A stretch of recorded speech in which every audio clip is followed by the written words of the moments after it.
A very good morning to all of you.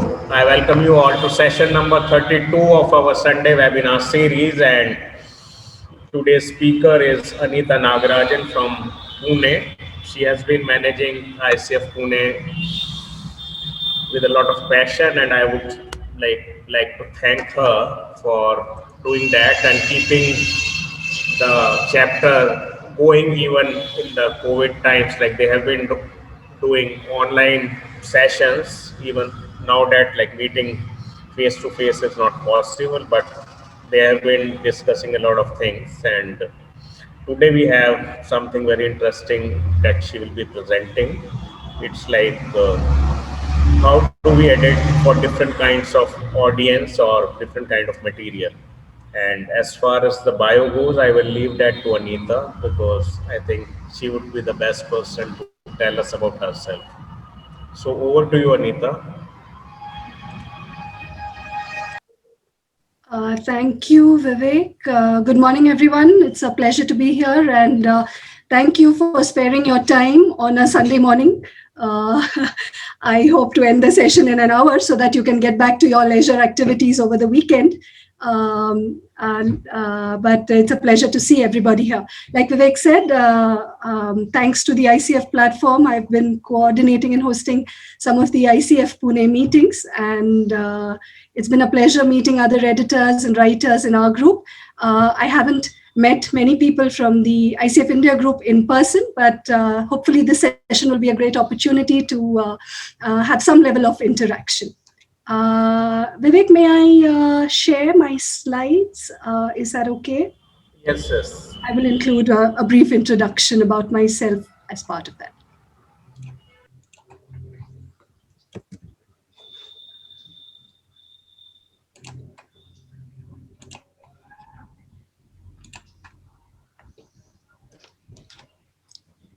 Is it visible? Is my title slide visible? Yeah, we can see. Yes. Thank you. All right, so I'm Anita Nagarajan. I'm a communications and editing consultant. I work on different types of content. I am a copy editor, so I do a lot of work that many people in this group also do. Over time, though, my work has evolved to working on different types of content and different levels of writing and editing, depending on the project that I work on. My main work deals with educational, scientific, and technical content for different audiences. I've worked to develop teaching aids, including instructional material, teaching guides for teachers, editing these, conducted teacher training workshops across the world for different audiences at the teachers who are teaching at the undergraduate level or at the master's level, depending on the country that it's from. I have also worked on projects for global nonprofits, some multinational companies, and agencies in the UN network. Some of my work has included coordinating global partnerships, establishing partnerships with other organizations doing similar work, and developing some content, coordinating efforts for public outreach efforts in different domains. When Vivek asked me and we discussed about a topic for this presentation, I was thinking for a while, and I took a while to get back on the topic because I know everybody here has a very different levels of expertise in editing, writing. Eventually I thought that I would share some experiences that I have, some frameworks and techniques that have helped me over time as a suggestion or recommendation, right? So these may be useful to you. You may pick up some of these points. And if you have any further questions beyond today's short overview session, I'd be happy to discuss any of that with you over email or a suitable medium. Just to briefly say that I started putting this slide together last week, and I was stuck on this slide for a very long time, more than the actual content. I wanted to say thank you to everybody in ICF, and especially a lot of my friends and colleagues in ICF Pune who have kept our meetings and our discussions going on even after our face-to-face sessions could no longer take place. We probably have another meeting end of this month. But what I like is mainly the camaraderie, because I strongly believe that camaraderie is what lends a lot of strength to communities. So thank you to ICF India, and thank you to ICF Pune. If anybody's here from that group, really appreciate all your support over the years. All right, so let me get started on the main content. And what I'd like to say is I may not be looking at my chat window often. I'm not very good at multitasking between my presentation and the chat window, but please feel free to type in any comments or questions there. And I'm relying on and requesting Vivek and Murugaraj to please keep track of that. I'll come to those at suitable breakpoints here. Is that okay? If anybody has any questions before we start, please let me know. Any questions that I can take right now? All the best. Thank you very much. All right, so I'll get started. So some time ago, a few years ago, I created this instructional content for teachers.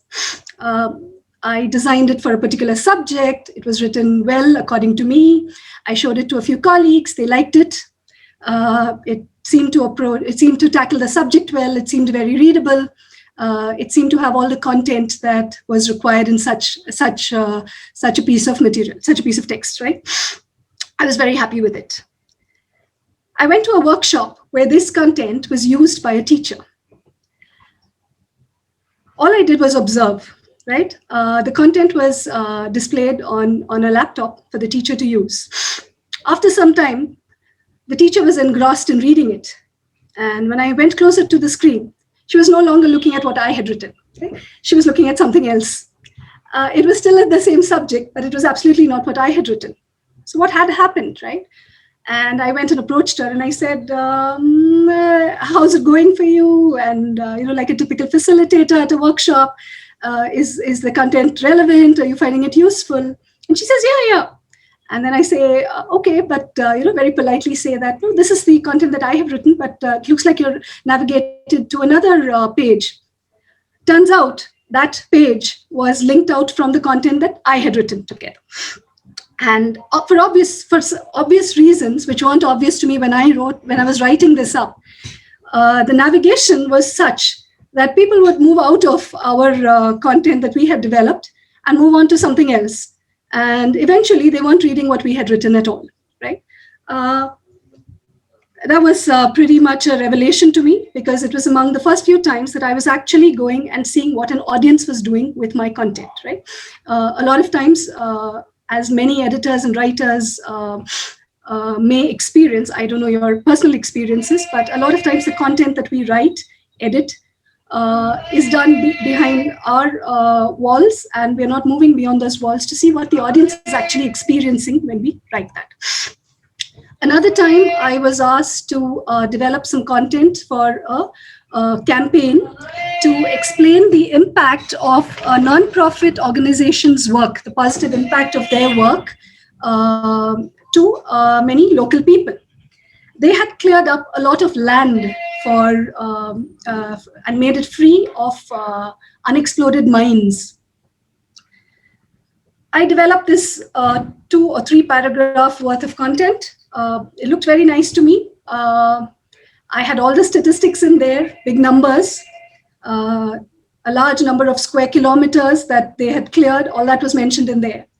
My mentor, who was a great mentor, let me say, from that organization, he looked at it and he said, you know what, content-wise, this is great, right? It has everything that it needs. But who is your audience? And what is your audience going to comprehend from the number of square kilometers that you have put in there? That made me think. And when we had a discussion, the eventual piece of content that came out was very different from what I had originally written. For the general public that was going to look at that piece of content, would it be more impactful to write a number, say 10,000 square kilometers of land? Or would it be more impactful to say 2 football fields, a piece of land that has a size of 2 football fields was cleared. Right. So that made me think, and I had to edit my content accordingly. A set of training workshops that I was conducting, I used to send out surveys at periodic intervals by email. I had these templates written out very well, developed over the course of time, and I would share it with the audience. The first workshop that I went to, I think about at the halfway point of the workshop, I sent out this email with the survey and some other information, clean steps on how to navigate through the content, how to fill in different responses.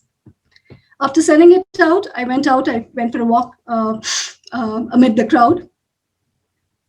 Almost 40% of the people were not filling out anything. I said, hey, I've sent out an email, if you could please fill it out, and if you could look at the survey that's sent along with it. They were not comfortable with checking email. So I had assumed that they had laptops, they had shared computer screens for access, but nobody was comfortable looking at email. They said, Anita, can you send it to us via WhatsApp? And I said, okay.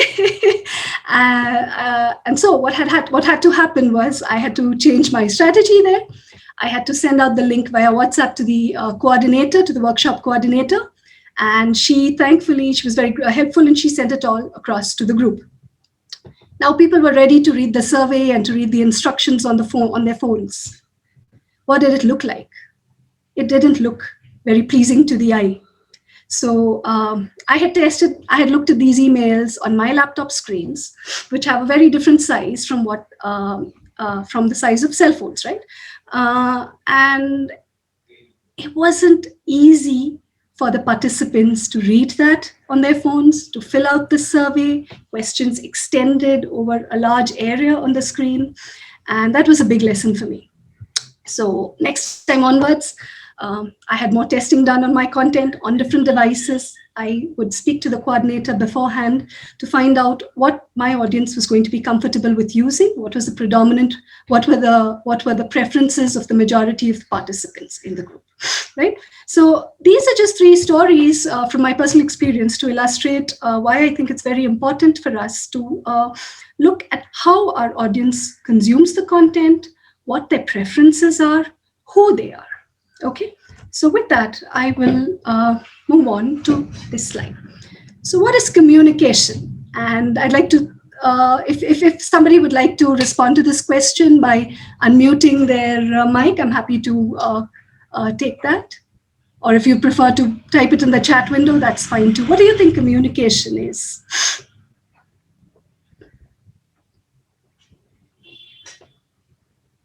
Anybody? Sharing ideas. Here I am.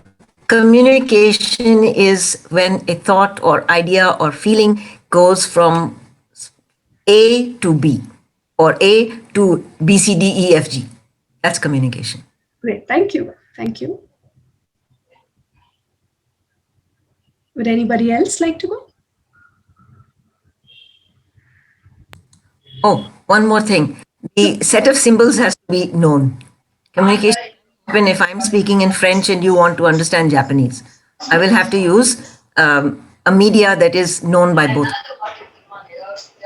Very, very relevant. So, point, yes. Communication is when somebody, for example, you're speaking or you're writing, it goes out from you, from the sender to the receiver, and the receiver understands it and receives it. And, that's when the whole communication cycle is completed.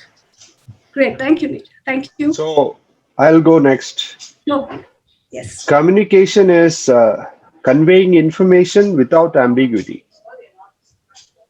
Okay, thank you for that great answer. Thank you.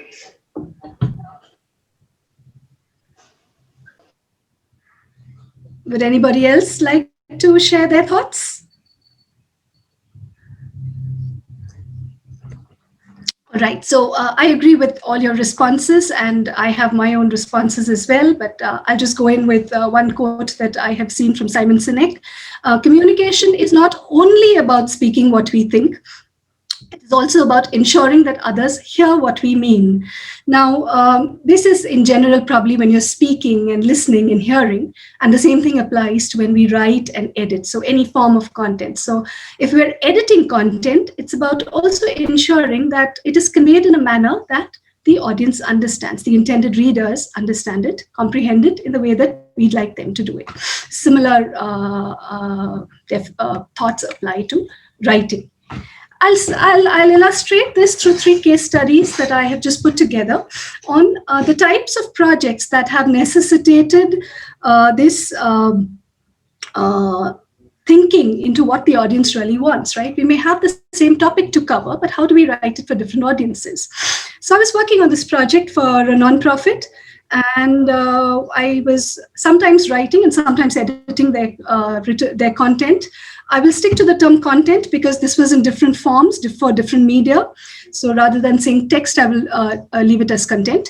And I had to write and edit content for this nonprofit organization who were carrying out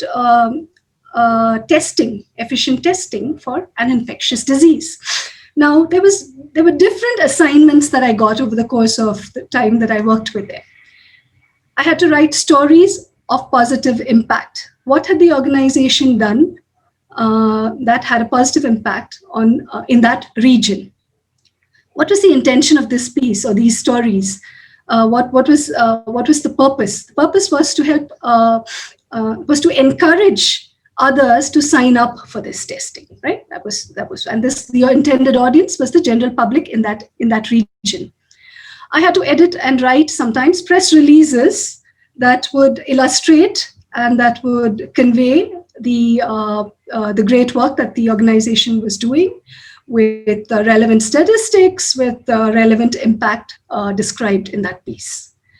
I had to design fundraising campaigns to attract potential donors. Now, these fundraising campaigns, initially I was editing some of them, and then I grew on to develop the ideas, moved on to develop the ideas for these campaigns, and then also write that up. Okay. Then there was another assignment as part of this project where I had to design information leaflets for high school students, trifold flyers at that time. And so looking at this, right, the context overall big picture is the same. We work for this organization who does this kind of work, and that's what has to be conveyed. But in each of these, the audience is different. The format and the medium in which the content is disseminated is different. The key information that needs to be conveyed may also be different, right? Even if we'd like to convey everything possible, there's only some information that's relevant for each of these stories. Another case study is when I had to write and edit content for an academic research project in education. What are the different types of content that had to be created, written, and edited, right? Teaching aids, lesson plans for teachers and educators, workshop reports. Now, these were workshop reports that would go out to participants of the workshop and also to the workshop partners, the people who had helped in organizing that. And a newsletter, regular newsletter to a whole bunch of people who were interested in supporting the project and who were also actively involved in the project. Social media updates on various platforms, right? Twitter, Facebook, LinkedIn, and so on and so forth. An annual report to the funding agency.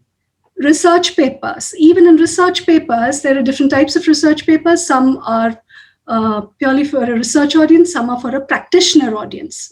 So the content had to be written quite differently from a practitioner's point of view. If somebody wants to adopt the same approach in their country for their organization, can you give them tips in your practitioner's paper on how another person can adopt the same content or the same methodology, not just adopt, but also adapt it, right?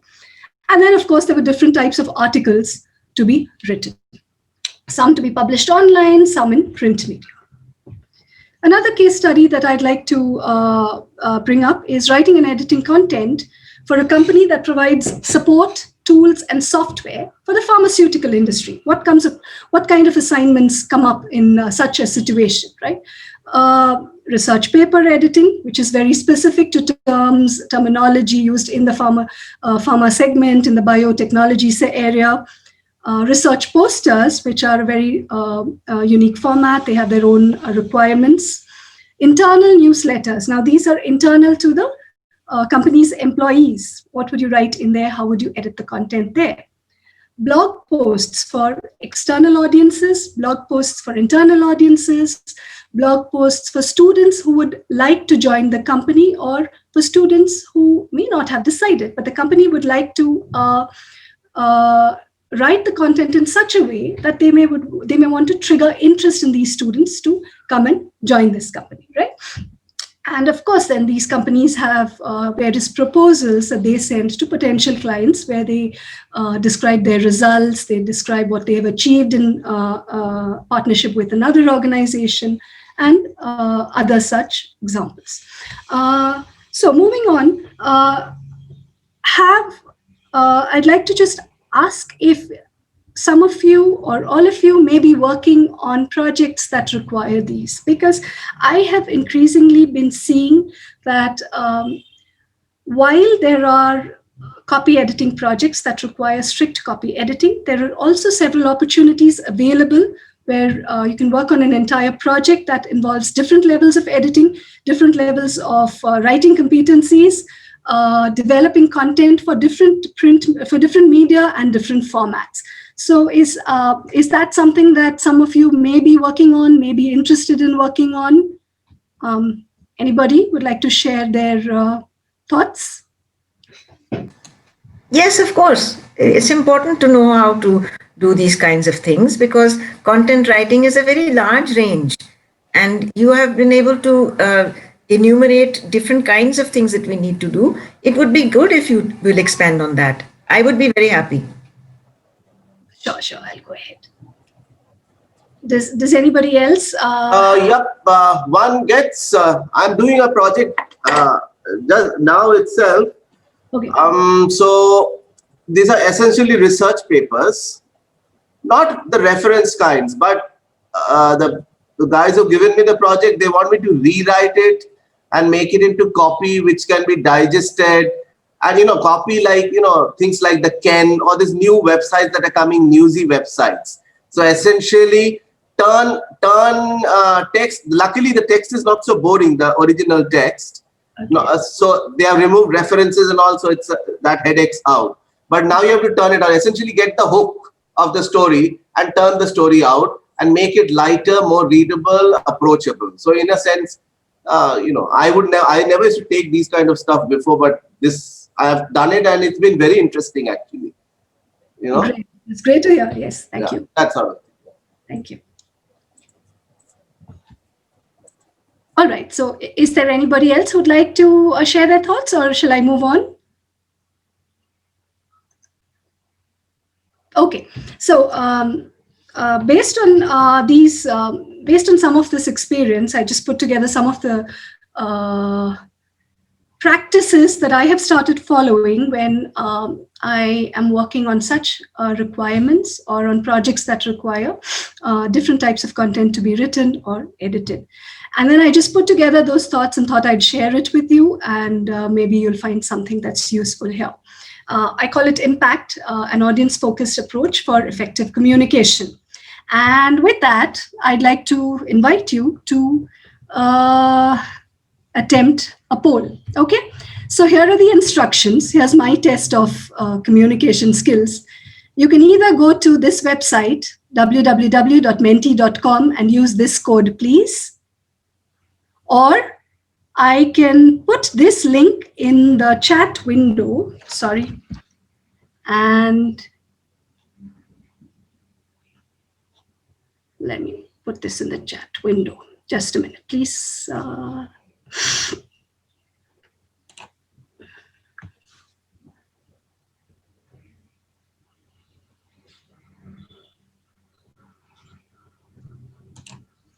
Okay. move back to my...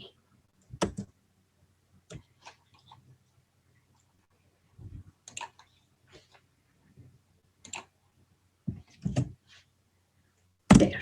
So the polling link is in the chat window. If you could please put in your answers and I will project the results if that's possible. All right.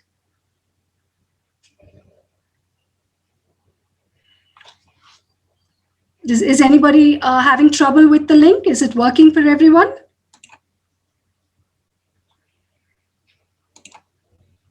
Did not work. I'm going to paste it somewhere and see how it goes. Sure, please. Okay.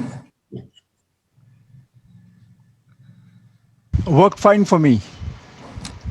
Thank you for confirming that. And I will see if I can share that.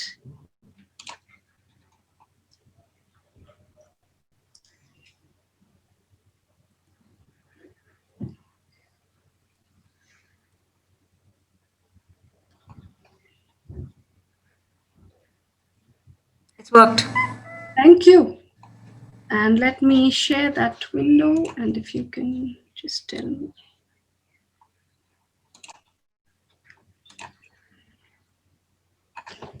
Are you able to see, Murugaraj, Vivek, is the window visible?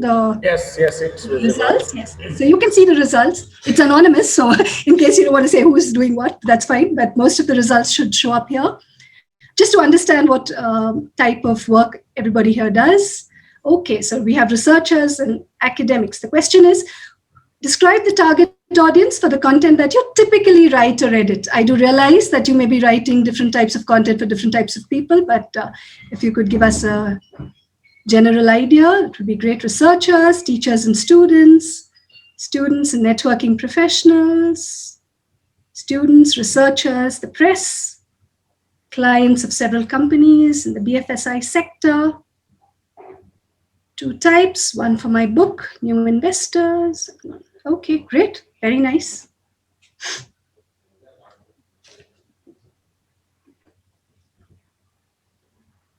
I'll wait for a couple of minutes before we move on with the slides. If anybody else would like to type in their responses, we'd love to hear from you.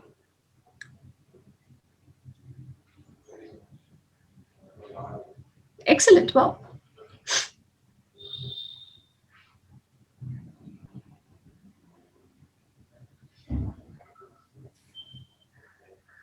Is anybody having trouble with the link or is it working fine for you?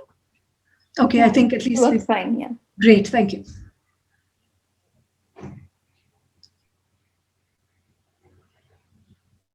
All right, thank you.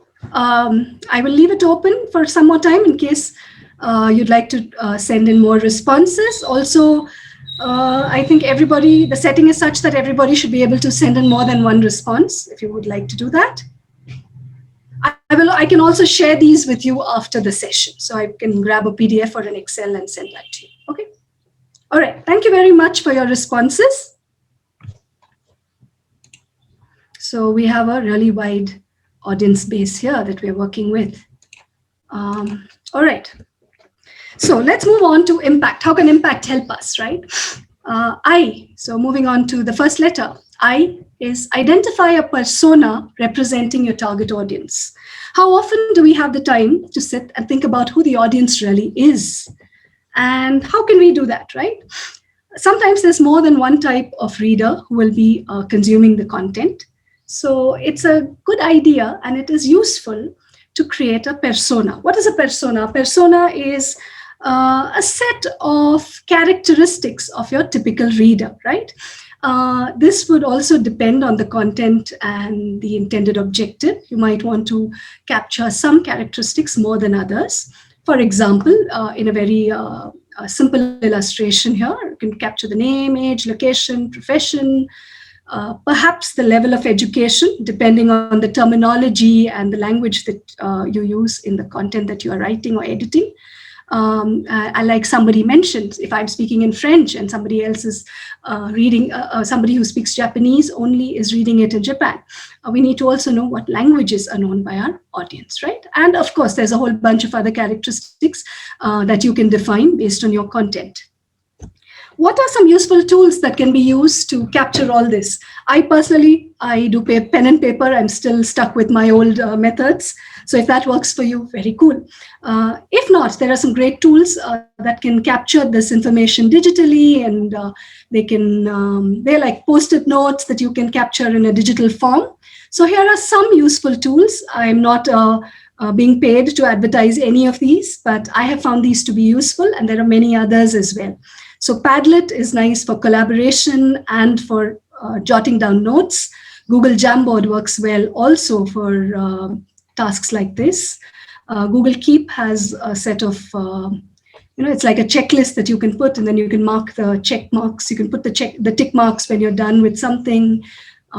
There's Trello also, and my personal favorite, pen and paper, but take your pick, and there may be other tools. So what this does is right at the start of your project, you can note down who the typical audience is, and you can save it for later when you're going back after you have written the content to go and check. We'll come to that step. These tools are also great collaborative tools. So if you're working with more than one person on a project, for example, I was looking at a website design, and I was working with two other collaborators, and all our initial thoughts about one of us was a website designer, one was somebody who was going to write the content, and somebody else had other inputs, was a subject expert. So all these inputs could be captured very nicely during a meeting in one of these collaborative tools. So beyond creating a persona, you can also carry out other tasks, collaborative tasks using these tools. Okay, so I for identify. So if we start with identifying a persona who represents your target audience. We move on to M, where M is modeling the reader's requirements and the writer's goals. So yes, the audience is important. An audience-focused approach is important. It is also important to find out what the writer really wants to achieve, right? And then we have to achieve this balance between the two. So what are our readers' requirements, right? How do we determine this? Some key questions to ask are, why would the reader be interested in reading this piece, right? Sometimes we write thinking something is very interesting, but why would they be interested? And there's so much information available out there. What is it that is going to trigger the reader to be interested in reading the piece that you are writing or editing? Another important question to answer is, what might the reader already know, right? What is the background information that the reader might already have? And what information are they specifically seeking, right? What is the new information that reader is going to be looking for? In teaching instructional material, sometimes we call this as prerequisites, or even while designing course content, we have this thing called a label called prerequisites, or what should you already know before you start reading this. It could be in terms of software skills, a tool skill. It could be in terms of subject matter knowledge. Even for content that goes out in a news item, it's very helpful to answer these questions at the start. The third and another piece of important information that we need to seek out at the start is, how will this piece help the reader? Often we write something without, so I'm not going to say often we write something, but I have seen examples of content that is written for an audience, but the audience is not really finding what they're looking for there. For example, my father wanted to have his passport renewed, and he went to the passport website. He was not able to determine whether he needed to go in person or whether he needed to apply online. Now, for somebody who's applying for something like that, I would think is very basic piece of information, right? So how is this piece going to help the reader? What are they seeking? What is the information that the reader is seeking when they come here? What do they find? Do they find what they're looking for? And are they able to use that information that they find? Right? These are important things to think of. Continuing with M in impact, what are the writer's goals? Why is the writer writing this piece? If we are the editors, we also need to consider the writer's opinions, right? So why is the writer writing it? What would the writer like the reader to know? And how will this piece help the writer? If I'm editing a fundraising campaign and I remove out key information without finding out that that's something that the organization actually wanted the readers to know, then that's a problem, right? So I need to find out how the piece is going to help the writer. What would the writer like the reader to know? And what is their main objective behind writing this piece? Okay, so far, I and M. And let's move on to the next audience question. So, quick check. Am I audible? Still? Yes, yes. Yes, yes. Oh, thank you. All right. So here's another audience question for you. And if you could please do the same thing, go to www.menti.com. And here's another code. And what I will do is try to paste this in the chat window. Okay, this is another question and another code. Please, if you could.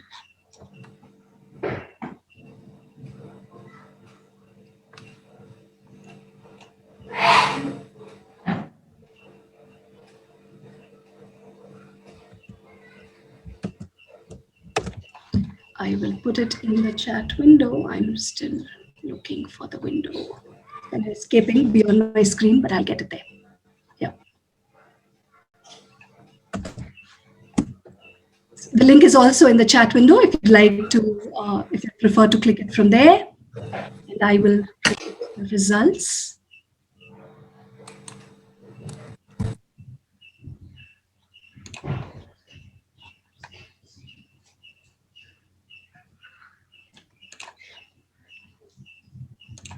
This is the previous one. I'll just go back to, please wait.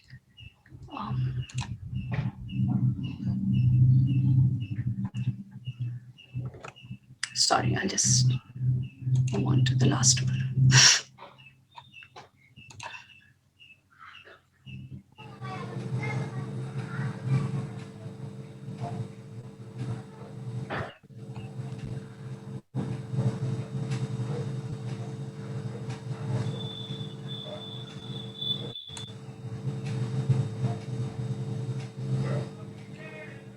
Describe the type of content that you typically write or edit. Okay, now we've moved on to the content. Are you able to see the results? Are the results visible to everybody? No, Yes, yes. No. we can- Out instead. I, Sorry? It's, the results are there on the screen. yes, You're able to yes, see the responses? yes. Okay, thank you. So describe the type of content that you typically write or edit. So medical content for medical journals, research papers, research manuscripts, blogs for authors of fiction and non-fiction, edit fiction. Great, that's a lot. I'm scrolling down a bit so that you can see what other participants work on. Marketing content, case studies and white papers, monographs, multi-authored books. Wow, that's a that's a phenomenal range of content types. Hardware networking, alt text, excellent. Question and answers according to Bloom's taxonomy. Wow. Advertising copy, technical documents, excellent. So I'll just wait one more minute to see if there are any more responses.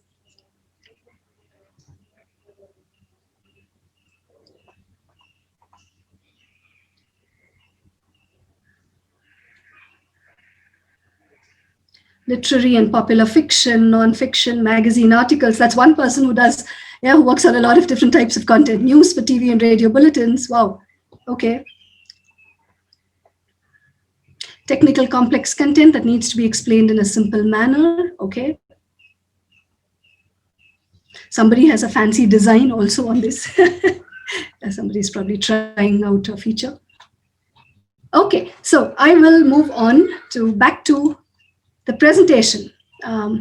So if you have seen this, you know how everybody works on so many different types of content, and increasingly the requirements are such that we have to be skilled enough to do all that, right? And balance doing everything. Okay, so we move on to P then, which is prepare, right? We've modeled what the reader's requirements are, what the writer's requirements are, and we're going on to prepare the framework. What does preparing the framework involve? What is the platform or device on which this content is going to be consumed. And as I illustrated through one of my stories at the start, even if it is something that's online, is it going to be viewed mostly on a phone, on a laptop, on a big screen? Or do you not know? Do you have to make it relevant to all these different types of platforms and devices, right? What is the medium and the format in which this content will be published and in which the content will be accessed, right? Is it the web? On the web, there's a whole bunch of content available, different types, websites, newsletters, email, social media, each with its own requirements, with its own formats and styles and guidelines. Or will it be in print, right? Looks very different in print from what it looks on the web. Print could be in the form of flyer, book chapters, press releases, and others. What are some things that we need to keep in mind when we do work for different mediums and formats, right? Often on website content, there is some amount of preview that is available to audiences. If you have worked with WordPress or other blog websites, you may also, or content management systems, you may see that there is a read more tag, right? There is some content that appears before that. Many users don't go beyond that, right? So what they read in the preview before the read more or the see more tag is all they're going to read to determine whether they really want to go on beyond and click see more or read more. So what are we putting in the preview content? Are we testing what the preview content looks like? Sometimes we don't even look at what the preview is. The good part is that many tools these days are available to actually tell us, right? There are features that help us understand what is the preview content that the audience will actually see. Screen sizes. Is our content adapted for different screen sizes? On social media platforms, we know that there are different size recommendations for images and articles or posts on Twitter, on LinkedIn, on Facebook. The same size does not fit well everywhere. So this is another consideration.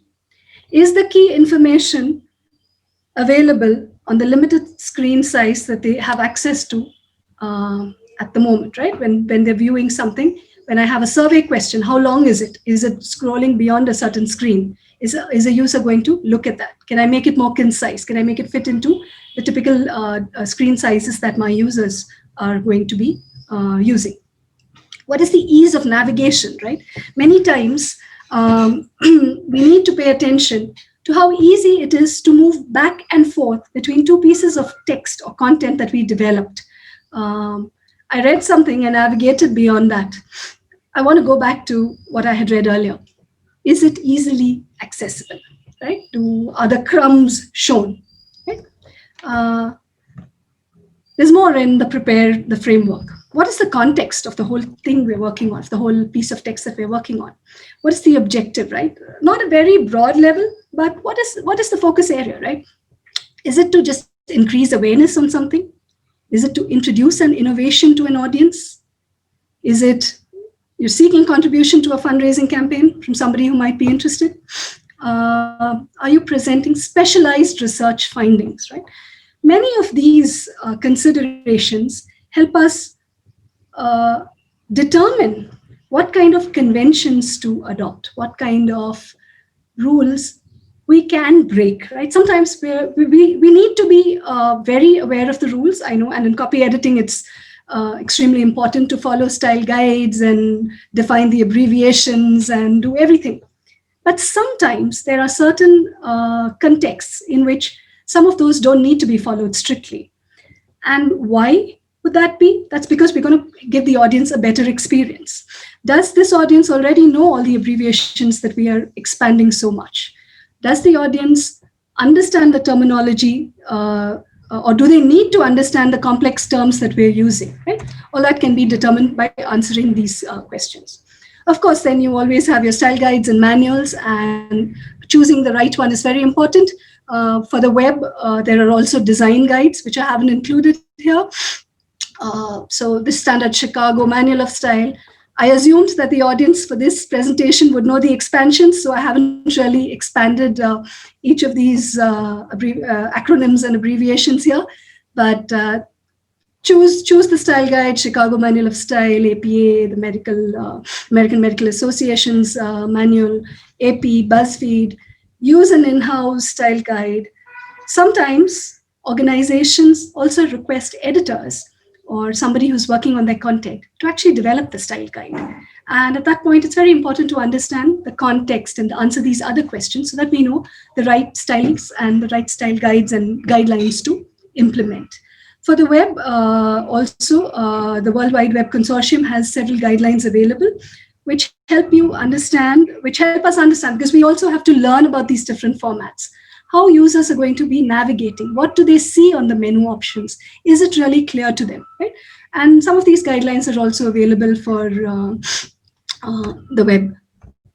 Other things are conventions. So once we know our audience and the content and the context, what are conventions that we need to follow? What is absolutely essential? There are topic-specific conventions, audience-specific conventions, field-specific conventions, and format-specific conventions.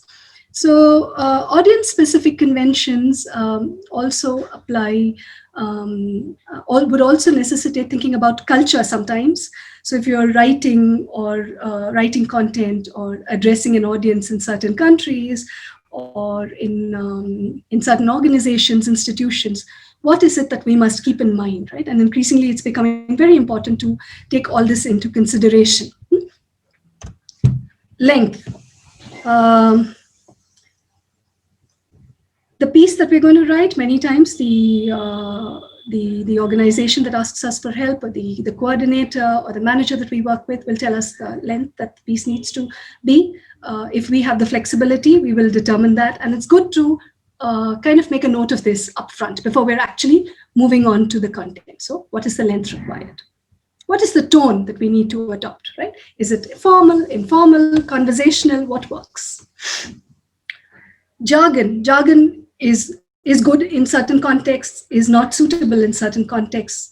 Are we writing for a specialist audience? Are we writing for a non-specialist audience from a similar field, right? Somebody in the field of medicine, but they're not in the field of dermatology, right? So what are the terms that are okay for this audience? Are we writing for the general public or any other audience, right? This helps us determine what kind of jargon is okay to use or whether it's not okay to use. Another very, very important point to keep in mind, and that has a very significant impact, is data representation, analysis, and interpretation. What does it mean to give numbers to an audience, right? To certain audiences and in many scientific research papers and other contexts, the percentages must be accurate, the percentage points must be accurate, the differences must be specified, numbers must be there, statistics must be there. To some audiences, without a context, the numbers don't have much meaning, right? So how do we help that data be meaningful? And that is something that we as writers and editors can take up. If we do not have the flexibility to change something that a writer has written, we do often have the option to offer suggestions, and suggestions from the audience perspective. Why would data, instead of being represented as a number there, if you represented it as something else, maybe a visual or maybe a comparison with something else that the audience will relate to, would that be more impactful? And on that note, I'm not sure if you have read, can you see this book? Has anybody read Factfulness?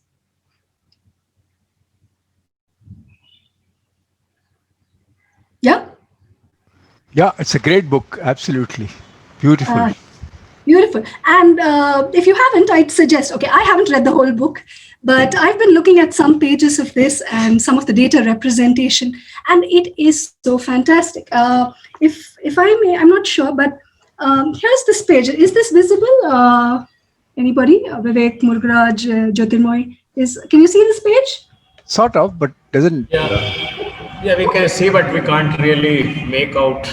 Sure. Yeah, I will explain. So what it does is it talks about life on 4 income levels, right? What does it mean? So there is data that says this much percentage, okay, some X% of people earn less than $2 per day.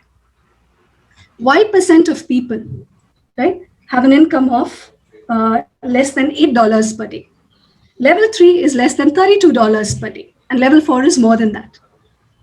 Now, if I go and give this data to an audience and I say, see, there is the X% of people earn more than less than $2 per day, Y% of people earn less than $8 per day. what is the meaning that they can derive from that? They have to know how much the dollar is worth, and they have to, buying power of that dollar. What we can yes, buy with rupees, sometimes we buy more than $1 can buy in 70 rupees, because our whole economic system is different than theirs. So it has to have a common. absolutely. So in this particular page, and perhaps I'll send a picture of it later, or if you have the book, you can take a look. The income, while there is a key or a legend at the bottom that actually describes level 1, level 2 in terms of the number of dollars per day, there are images that show what a person who earns that much can afford, right? So there are images of the food for each of these levels. What would a person be eating if they earned this? What would a person be eating if they earned this? What would they be eating if they earned that? What kind of access to drinking water would they have? Somebody at a level 1 has to go to this place where they have to look for water below the ground. Somebody who is earning something that's level 2 is cycling to a place with a container of water, right? Somebody who's at level 3 has a tap and a small filter attached to it, right? So would you agree that this is more meaningful data representation than giving numbers? Absolutely. Absolutely. And so often, right, even in the context of today's pandemic and the vaccine efficacy, vaccine effectiveness, a 70% or a 90%, how much meaning does it have for the general public? Can we help in making that more relevant and more understandable to everybody? Okay, so that's the data representation analysis. And of course, I could go on an entire session about that, but for lack of time, I shall proceed. Recently, I had to write some scripts for a presentation that I'm making at a conference. And I don't know if you have seen the latest trend for flash talks, right? Flash talks are 3-minute talks. And flash talks can be to a general audience. They need not be to a specialist audience.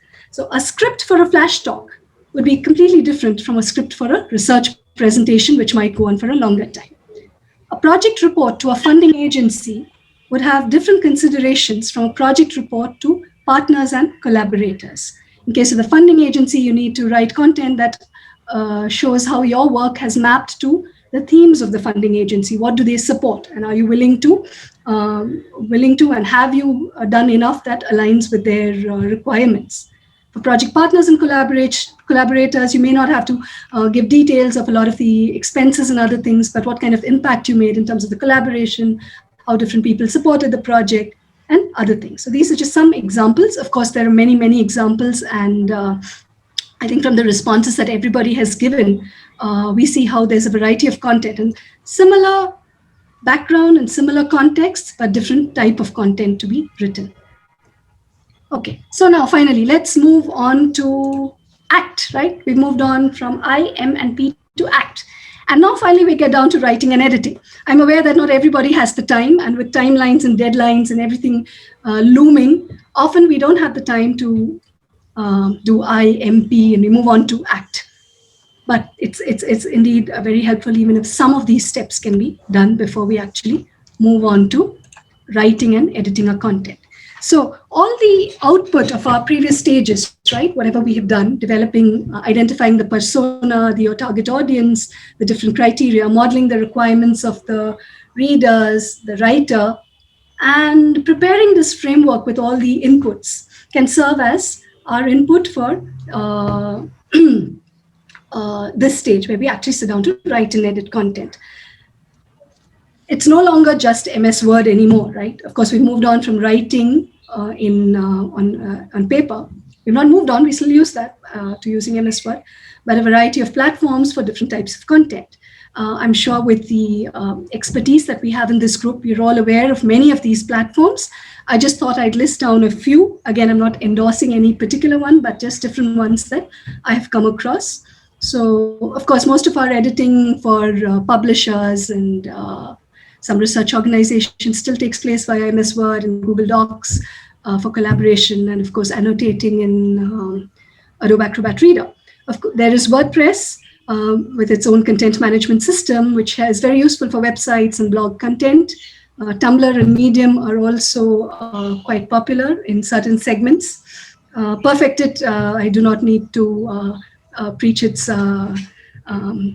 positive impact to this audience, but that's one tool that helps in running some consistency checks, enhancing the quality of our edited document.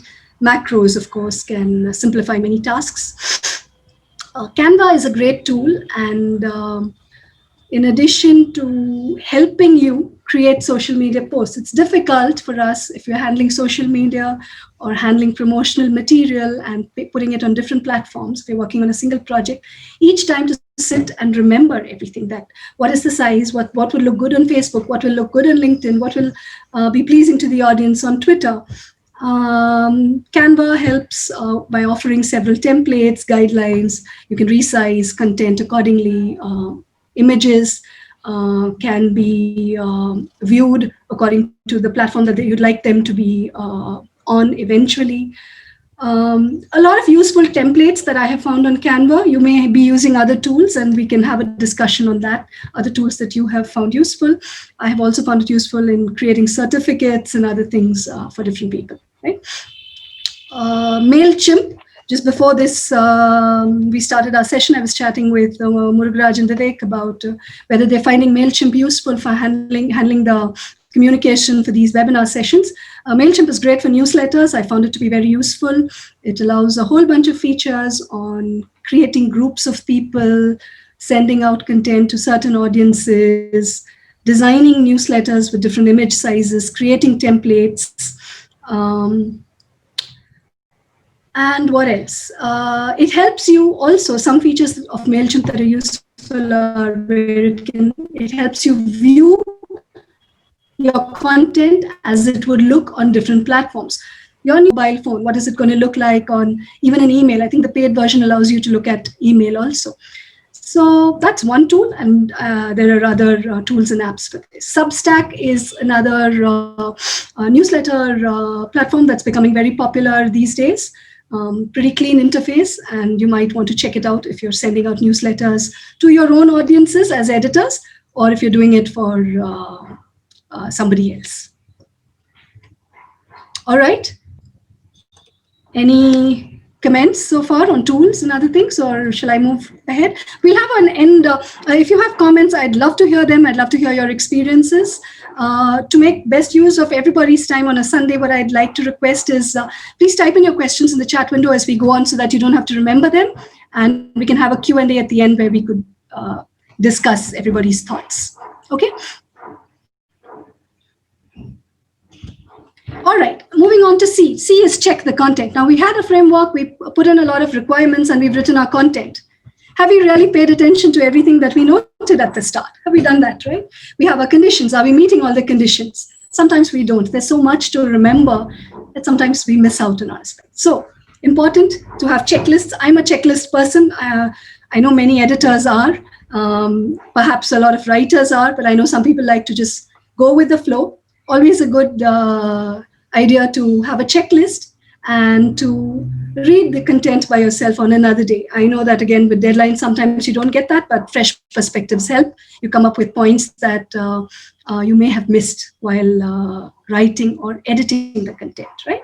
So read the content by yourself on another day, or map it to the responses, the conditions, and the framework that we developed in the I, M, and P step. Okay, check if your content ticks all the boxes, or at least most boxes, right?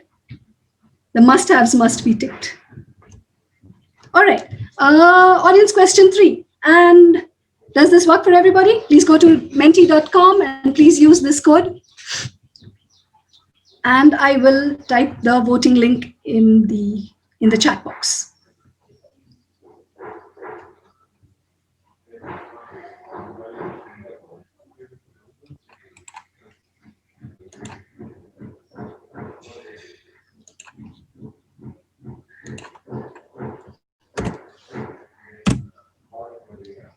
Sorry, I think my message went to, okay.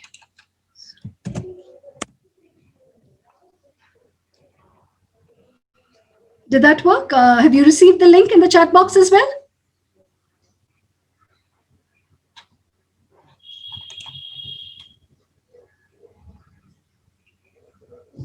Am I audible? Can you hear me? All right. We have received. Okay, thank you.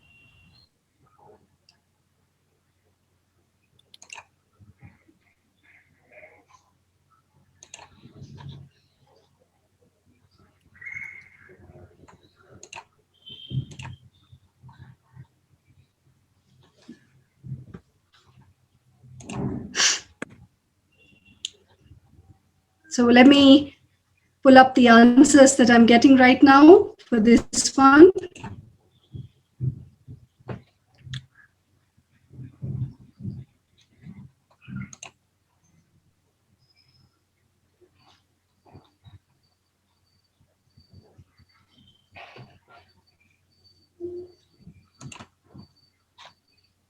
Are you able to see my screen, Vivek Murugaraj? Is it visible?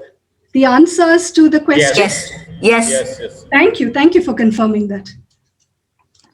So the question is, how do you test the suitability and effectiveness of the content that you have written or edited? So today, what practice do you follow? What would you recommend? Or what do you do today, right? Don't know, by doing a second pass or let someone else do a review, great idea. Not required to, okay. Yeah, that might be it also. Reading again after some time, getting it reviewed by someone else, excellent. Reading it loud, yeah. Great idea. Reading it loud sounds quite, yeah, that's a great idea. Check if the idea is clearly presented, okay.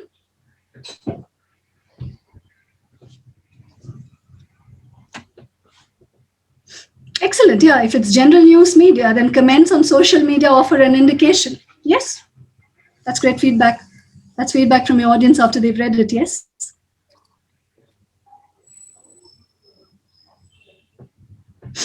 I'll wait a couple of minutes for any more responses. By creating a checklist for myself, reading it from user's perspective, getting it reviewed for a third eye perspective, going back to it after a few days. Great.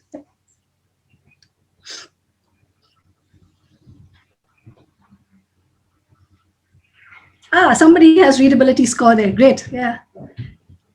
Occasionally survey. Okay.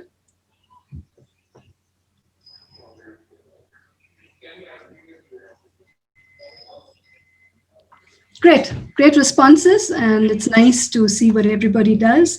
I do a dry run with a small audience with different expectations and levels. My work focuses on content for teacher and student training programs. Great. If it's a company annual report, then internal feedback from the organization. Okay, great.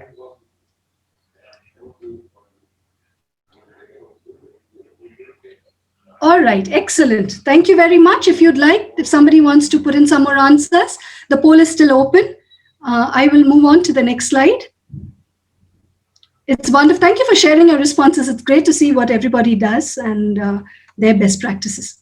All right, so I'm moving on to the next slide. So testing, right? Testing is an important part. And how do we do this? How do I do it? Sometimes I don't do all of these steps, but these are great steps to keep in mind, and given the time and the opportunity to follow all of them, or at least some of them. Show it to an actual representative of your audience, right? And when we show it to an actual representative of our audience, sometimes we ask them questions. Does this look good to you, right? Is this good? Do you understand this? And sometimes, or several times, the reader says, yes, it's great, right? They think it's great. They say it's great. But many times it helps to observe and not just ask questions, right? So hand a piece over to somebody or have them read it on a device and observe what the user is doing. What are their experiences? What is difficult? Are they really understanding? Like for me, it was a revelation to see that my content looked good to me and looked good to many people. But the user had moved on to another website, and which was also good. That was not my intention, right? So later I got feedback on why that was happening, and that only happened through actual observation. So show your content to an actual representative of your target audience. Get feedback from experts. Of course, here there are various types of experts you can rely on: domain specific, format specific, medium specific, also with content available on so many different platforms. We have expertise that different people can offer. And then show it to actual users at real locations, right? So if I have an information leaflet, I go distribute it to somebody in the park and then see what happens, right?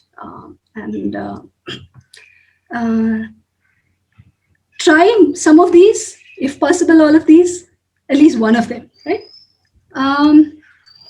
Sometimes and often we do not get a chance to interact with our audience, right? I often edit content that I don't know what the that I don't interact with beyond my editing. I submit my file and I'm done, right?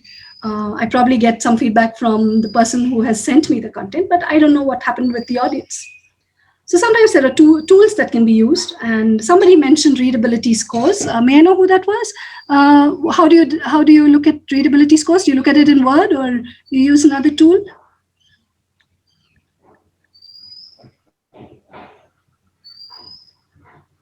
Okay, so readability of the text can be tested. Validity of URLs and links, because it is very disheartening for audiences when they click on a link and it shows up an error and the link is no longer valid. Sometimes it even causes them to move away from our website, right? A lot of broken links doesn't work. Opening links in the same tab versus showing it in another tab. Copyright statements, disclaimers, very important. Access on different devices. Like I said, there are tools that show you what your content looks like on different devices. And ease of search, very important, right? Are people able to search for things they want? Are they able to find it? There are other points as well. I've listed a few things that came to mind. On the point of testing, what is readability? Somebody in the audience mentioned readability scores. And I'm going to go ahead to say, what is readability? Right? Readability is how easy something is to read, how clear the content is, how legible it is, which is also important. The content may be written very well. On a screen, what does it look like? Is there enough space? And while we focus on written content, it is also important to see what the user experience is eventually, right? So these are dictionary definitions of readability. How do we determine something is readable? There are readability scores, readability formulas. They may or may not apply to our work. Now, these are hints, these are tips, these are things that you might find useful, you may not find useful. So, but these are things that we can be aware of and can use in the work that we do. There is a whole set of numbers or data that we can get on grade levels, reading ease, different readability index values to determine how readable our text is. Does anybody here use the readability scores from MS Word or anywhere else? Anita Dola Basu, she mentioned that she uses Hemingway app to check readability. Excellent, Dola. Yeah, I have a slide on Hemingway app as well. Have you found it to be useful? Yes, that's right. Okay, great. Okay. Does anybody else use readability scores here? All right, I'll show you one very quick thing if you have not seen it in MS Word. If you move on, is this visible on your screen, the readability statistics? Yes, it is visible. Okay, so if you go right down, right, on top you see the counts, how many words, characters, and the averages. And right at the bottom, there is a pane that shows the readability of the content. Passive sentences, I made that 0%, by the way, when I was editing some text. It was some other percent. There is a flesh reading ease. So reading ease is a score from 0 to 100 that tells you how readable the text is. The closer it is to 100, the better. Okay, that's the accepted thing. These are all documented formulae. I can share the calculation details with you. It's good to know, be aware that this is available in MS Word. I didn't know this until a couple of years ago. If your reading ease is around, if the reading ease is around 60 to 70, it's believed to be good. Okay. The third point there is the Flesch Kincaid grade level. Now this indicates the grade level that a person who's reading this needs to be at to understand it, to make it readable for them, right? And this is based on the US grade system. So this piece of text that I tested shows a grade level of 13.2. And according to this, somebody who reads this, for this to be readable for them, they need to have a grade level of 13. Some text you may not be able to change, but some text you may be able to edit, modify to make this grade level something that you would like to target. For instance, typically public outreach messages can range from grade levels 5 to 8 because you want it to be something that's understood by a majority of the audience, right? There may be specialized content that could, of course, have a higher grade level score. If you would you be interested in seeing how this is seen in Word, or would you happen to already know that? I can show where this is. I would like to see it. Yes, I would like to see it. Sure. Please.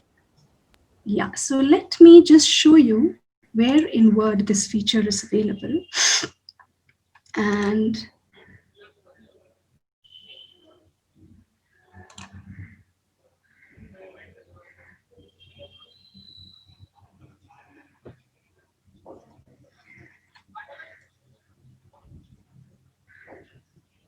are you able to see the Word document here? Yes, yes. Excellent. Thank you. Yes. So, yeah. So to enable this setting, if you go, yours may be a little different in other versions of Word. I will show you what I have Word 2013. So if you go to File, Options,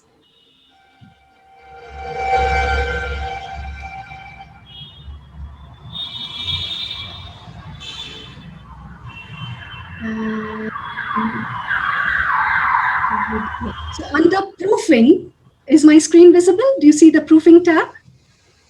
Yes.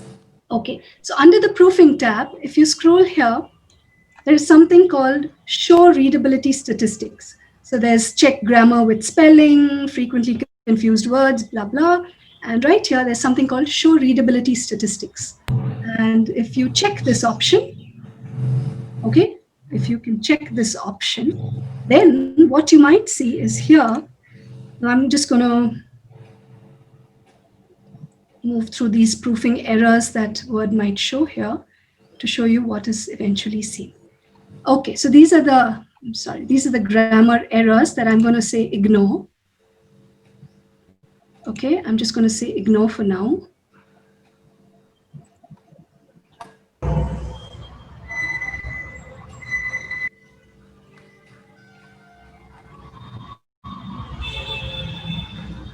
Yeah, is this pop-up visible to everybody? There's something called readability statistics that shows up here. Yes, yes. And here you can see the passive sentences score as a percentage, the Flesch reading ease index, and the Flesch-Kincaid grade level. Yeah. And if you change some text here, you can run this again to see if it's more readable or less, or the grade level can change and other things. All right, is that clear? Yeah, I have a question. Sure. Yes. When you say grade level 13.2, what is the range of the grade level? Does 13.2 mean 13 years of schooling or something? It maps to the US grade level. So it would actually mean the 13th grade, right? So that would be beyond our high school. So grade 5 to grade 8 would be, say, mapped to, for example, in India, this is purely the US grade system. So if it's a grade 5, it's the US grade 5. If it's a grade 8, it's a US grade 8. Grade 13, in my opinion, would map to something that's an undergraduate level of US education. So we want to keep this lower for messages that are going out to non-specialist audiences or the general public. So typically they say that a grade 8 is okay for the general public. Grade 5 to grade 8 range is okay. Grade 13 means it's pretty much complex. And just to let you know how this is computed, how they do this is the word count per sentence and the length of each word, the number of syllables, those matter. So longer sentences lead to a higher in their opinion, complexity. So the grade level required would be higher. The words used, if they're longer and more complex, that would determine that would lead to higher scores here in the grade level. If I send you the formula, you might be able to see that, but that's what it maps to. But this is just to understand what are we really writing, right? What is the reading ease? And it's a guideline. It may not be something you want to use on every piece of content, but it's something that we must be aware of and take into consideration if possible, at least. Thank you. You're most welcome. I'll go back to the slide.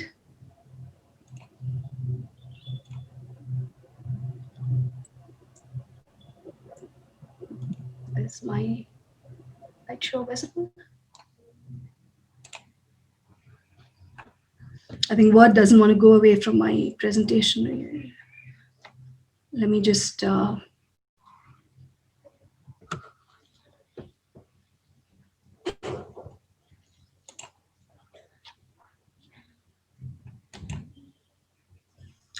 perhaps I should go to Word and close this and see. Okay, here. Yeah. Okay. Can you see my slide now? Yes. Yes. Yeah. Is the how can we determine readability visible now? All right. So now that we've done this, I'm moving on to Hemingway Editor that Dola said she already uses. If you haven't seen it, it's an interesting tool. It's available at this. You can click on this link or go to this website, hemingwayapp.com, and it helps you understand.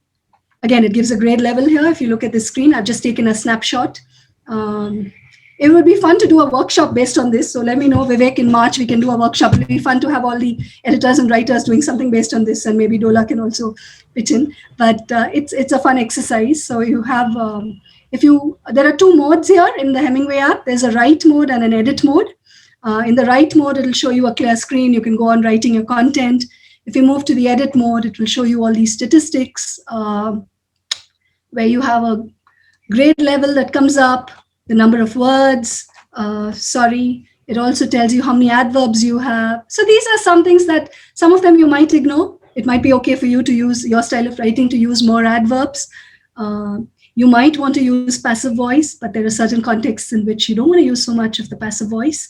So this tool will also show you how many instances of the passive voice are there. It'll show you it'll highlight the text here in green if you look at it, right? It also suggests simpler alternatives. For example, I think utilize, and if you go to utilize and you right click, it'll say, can you use instead of that? And it also has some other tips on what sentences may be hard to read or very hard to read. Okay, so please feel free to explore this app if you haven't already seen. It's fun to work with for a while and see what insights you can derive from using it. So here, there's an online mode, there's an offline desktop app. I think the offline one, I think you may have to pay for it. The online version is free. There's a write and an edit mode.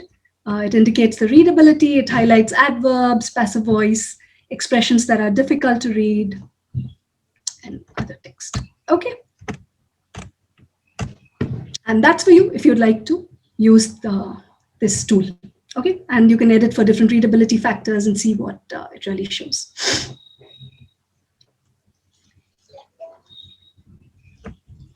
Okay, so that was test, and there's a bunch of tools you can use to test if you're not able to really go in, observe your audience using it.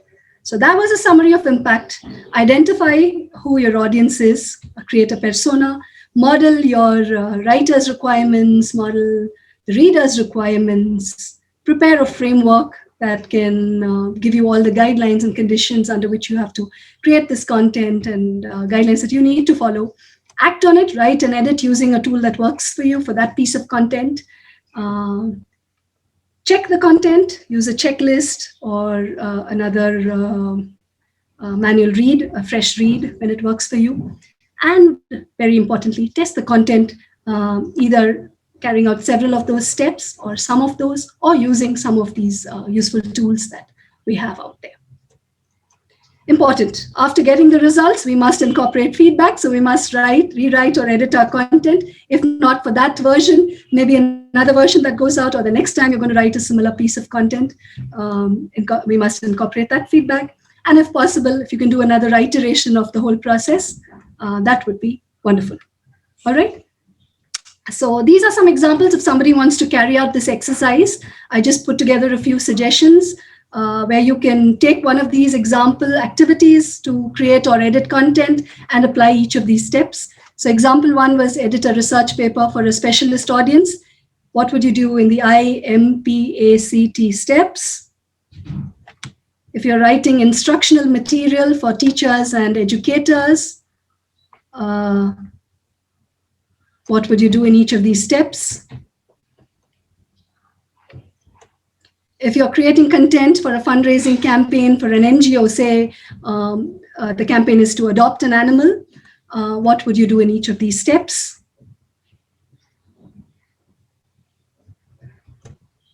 If you're editing an internal newsletter for a multinational company, what would you take into consideration, and how would you carry out each of these steps? So if anybody wants to do these exercises, if they have time on a Sunday afternoon, please feel free to carry it out. Or if one of these relates more to the content that you work on, you could choose that one. And so, what is our conclusion? So let's make it a great experience for the audience. For that, let's determine our audience's needs. Let's focus on them, use an audience-focused approach, and make a positive impact with the content that we write, edit, or help someone disseminate.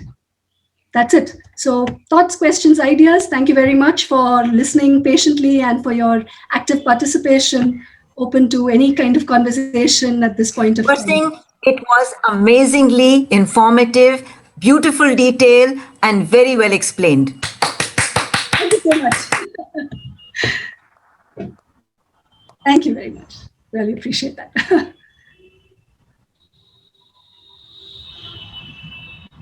Yes, it was really a impactful presentation, and the interactions that we had in between made it all the more beautiful. So I'd love to see everybody also. I'm not sure if everybody has their videos on. I haven't seen anybody yet, but yeah, that's a request I keep on making to participants to put on their video. Maybe I should turn off, maybe I should stop presenting, and maybe we can have an open conversation if anybody has thoughts or even ideas on other tools that they have found useful that you can share with everybody and how we can make it better. All right, and I'd love to stay in touch with anybody who'd like to continue this discussion beyond this, or any other best tips for communication, writing, editing. I've made it a broad communication thing, but it's important now because what we do write and what we do edit, that takes different forms these days. So I find myself writing scripts for people who are going to create a video. I find myself editing such scripts, writing scripts for myself because I have to do some kind of talk. So I think these different formats, mediums, and everything we need to keep track of. So I'm happy to stay in touch via LinkedIn or email. So thank you very much. And I will stop sharing. I do have some references. If anybody is interested, I can send these. So one wonderful course that I took a couple of years ago was Introduction to Human-Centered Design. And it's a design course to build a solution for somebody who's facing a problem. I would highly recommend it if you have the time to get insights into what audiences really do, right? A lot of times we have our perspective, but what is the audience really using? What do they want? Are they even using what you created for them? It's a nice course. If you get a chance, please take it. Plain language, many of you must be aware of, a whole bunch of resources. Writing in the Sciences is a course on Coursera that I took a very long time ago. That's also wonderful. This is a mix for different audiences. There are formulae and other things that if you're interested, I can share with you. You might find these on the internet as well, about reading ease formulae and reading how a reading index is calculated. That's Ernest Hemingway for any fans of Hemingway.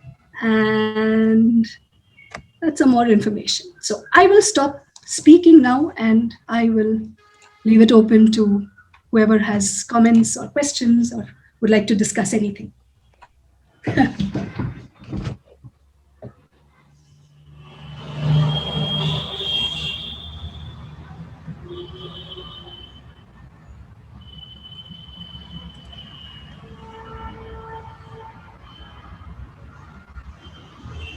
Right, so I see Yatindra has hi Yatindra, long time haven't seen you, and thank you for that suggestion. He has a suggestion about a tool, writersdiet.com/test. Sounds great. We will definitely take a Welcome. look at that.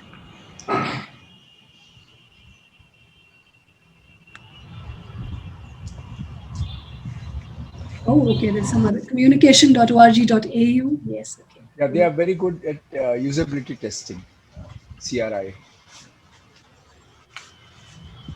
Okay, great.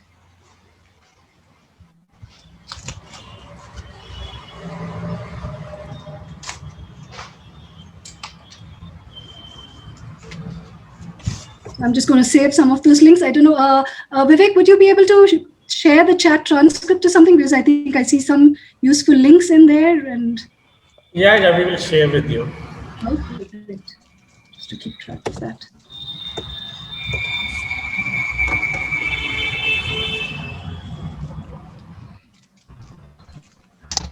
Anybody else has any suggestions? Hi, this is, I would like to, this is Jyoti here, and I would like to start by thanking the organizers and Anita from the bottom of my heart. This is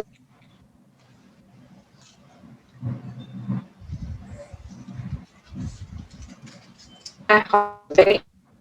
Unfortunately, I could only join late because of technical issues at my end. In spite of that, I found this extremely useful, and I think it was a brilliant idea.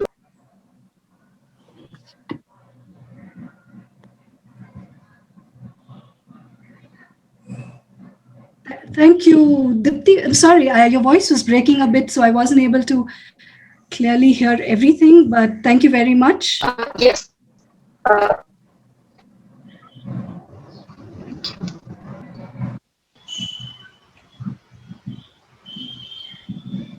Deepthi, maybe you can type in the chat box your comments because we are not able to hear you properly.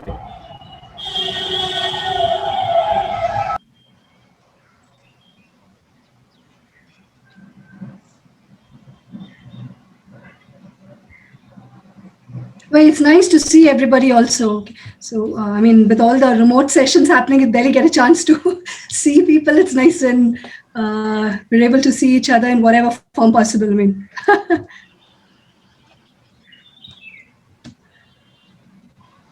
all right. I think it was not Deepthi, but actually Jyoti. So thanks, Anita, and yeah, we can do another one in March, as you said. Tips, tools, and techniques, like something like that. Yeah. What tools we use, what tips we would like to share, what techniques can. We could make it a workshop also, Vivek. We could do a live working there. And I'm not sure if we're going to have in person. I think we were planning to do one for ICF Pune. I think I had some ideas there, but unfortunately, that's not going to be possible. I don't think it's going to be possible in March. So maybe we could do something like that, a live session where we just do some fun activities. I think it will help to actually practice. Thank you, everybody. Thank you, Vivek and Raj, for all your help. And yeah.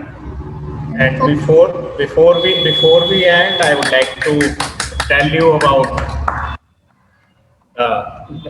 sessions coming up on Saturday and Sunday. So the Saturday session will be our travel series session, and the topic is how traveling outwards helped me travel inwards and become a better person and successful entrepreneur. And the speaker happens to be from Pune, so I would love to have the Pune members attend that thing. She runs a company called Ease India Travel, and she designs customized packages, keeping the travelers in mind. So that's going to be a very nice session. Let's she is an ex-journalist, so she is from our field and understands the medium and the work that she is doing.